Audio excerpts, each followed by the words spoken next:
One seal does not draw the attention of a shark. Sharks come from great distances, and it's high densities of seals which are on the beach doing their business and in the water doing their business, and that's what draws the animals close to shore. There are a whole bunch of safety tips. You can go to the International Shark Attack File, go to a lot of places online and see these. Okay? When it comes to studying shark attack, I used to say if I studied shark attack, I'd probably go out of business because there's so few.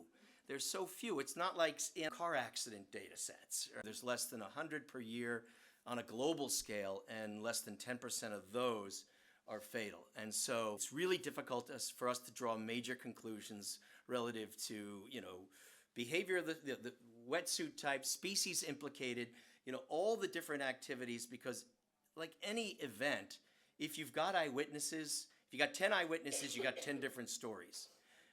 And sometimes there are no eyewitnesses, and sometimes, unfortunately, the only eyewitness is killed. And that makes it really difficult to draw up these kinds of safety tips. But, swimming in numbers is never a bad idea anyway, right?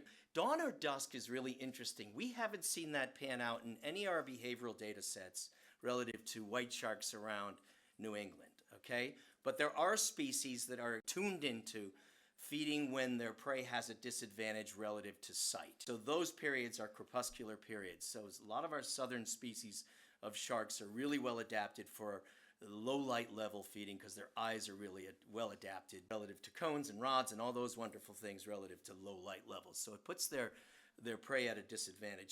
Shiny jewelry, all right, we've all heard it 1,000 times. I don't know if there's really any empirical data to support it. But, we put these things out. Excess splashing, absolutely.